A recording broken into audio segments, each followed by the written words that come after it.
제 주변에 부상 당하시는 분들이 정말 많습니다.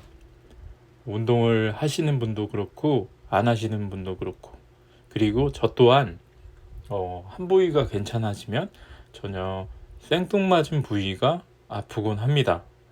이건 아마 나이가 들을수록, 아마 이 영상을 보시는 분들은 운동을 정말 좋아하시는 분일 텐데, 다들 목표가 평생 운동하는 것일 겁니다.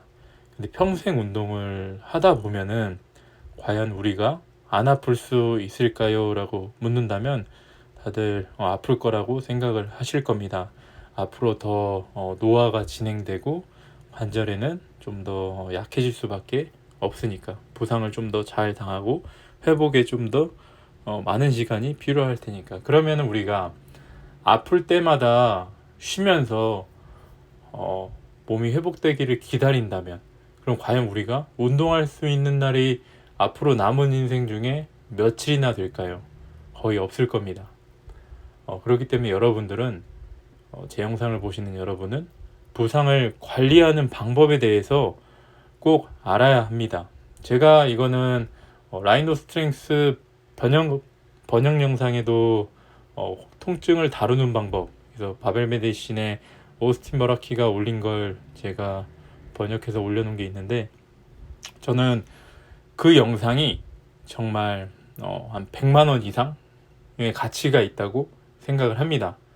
당연한 거일 수도 있는데 그걸 모르시는 분들이 정말 많습니다. 아직 안 보셨다면 우측 상단에 영상을 꼭 보시기 바랍니다. 이건 정말 중요한 영상입니다.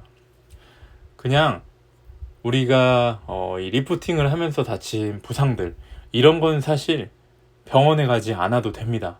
허리를 뼈다거나 아니면은 턱걸이를 하다가 골프 엘보가 왔다던가, 여러 가지 자질구레한 부상들, 이런 거에 지레 겁먹고 병원에 가서, 또 병원에 가서 의사들이 하는 건 엑스레이 찍고 좀 제대로 확인을 하면 MRI를 찍겠죠.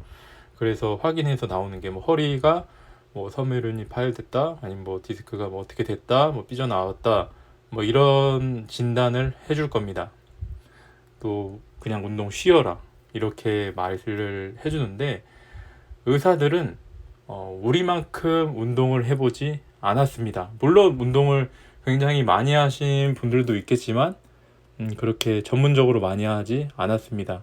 의학적 지식을 무시하는 게 아니라, 적어도 우리가 헬스장에서 다치는 이런 부상들은 우리가 관리를 해야 합니다. 저는 MRI를 촬영하면은 허리가 파열됐다고 나옵니다. 디스크 팽창, 경추도 디스크 팽창 나고, 요추도 파열도 있고, 디스크 팽창, 여러 가지가 나오는데, 진단명은 제가 까먹었는데, 이렇게 많이 나오는데도 저는 이렇게 매일 훈련을 진행할 수 있습니다. 그건 제가 어떻게 하면은 그 해당 부위에 부담이 덜 가면서 운동할 수 있는지 알게 되었고, 또 제가 기존에 부상 관리하는 영상들, 제가 허리가 삐고 나자마자 한 행동들, 그런 걸 여러분들이 보고 따라 하시면은 정말 빠르게 회복을 할 수 있고, 병원에 가지 않아도 회복을 할 수 있습니다. 병원에 그냥 가지 말라는 게 아니라 일단 이 통증이 오고 나서 이거를 관리하는 방법을 계속 연습을 하셔야 됩니다. 예를 들어서 내가 턱걸이를 하다가 골프 엘보가 생겼다. 이 안쪽에, 그 전완 안쪽 팔꿈치 쪽에 통증이 생긴다, 운동할 때. 그렇기 때문에 당기는 운동을 할 수 없고, 벤치프레스 할 때도 통증이 있다 한다면은 어떻게 해야 되냐? 반대로 턱걸이를 할 때 손목을 뒤로 꺾어주면서 턱걸이를 하는 겁니다. 그러면 거짓말같이 신기하게 통증이 안 올 겁니다. 그게 아니라, 그렇게 해도 통증이 온다 그러면 스트랩에 거의 완전히 몸을 의지해서 당기는 운동을 하십시오. 그렇게 또 아끼면서 훈련을 하다 보면은 어느샌가 좀 좋아져 있습니다. 그때 좋아졌어도 좀 더 관리를 하면서 하면 됩니다. 골프 엘보가 있으면은 벤치프레스를 할 때도 이 팔꿈치나 이렇게 통증이 올 텐데, 그러면 그립을 좀 더 잘 잡으면 됩니다. 저는 불독 그립을 하는데, 불독 그립을 잘 잡으면 전환에 있는 근육의 부담이 정말 적습니다. 저는 골프 엘보, 한 오른쪽 팔에는 골프 엘보, 왼쪽 팔엔 테니스 엘보가 왔었는데 그 상태에서도 턱걸이도 다 했고 벤치프레스도 다 했습니다. 그리고 현재는 100%는 아니어도 좌우 다 좋아져 있습니다. 이렇게 훈련을 할 때 몸을 계속 관리하면서 가는 겁니다. 허리도 마찬가지입니다. 파열됐다고 나왔지만 저는 그 다음날부터 바로 운동을 해서 지금 여러분들이 제 영상을 보시는 것처럼 저는 매일 스쿼트를 하고 데드리프트도 주에 3회 가까이 하고 있습니다. 운동을 쉬는 날은 저는 웬만하면 운동을 쉬지 않고 바쁘더라도 새벽에 나와서 운동을 합니다. 그래도 몸에 데미지가 없습니다. 이게 부상을 통해서 올바르게 어떻게 하면은 관절에 더 부담이 없이 훈련하는 법을 오히려 부상을 통해 깨우치게 됩니다. 여러분들도 부상을 당했다면 좌절할 게 아니라 좋은 스승이라고 생각을 해야 됩니다. 부상은 나의 스승이다.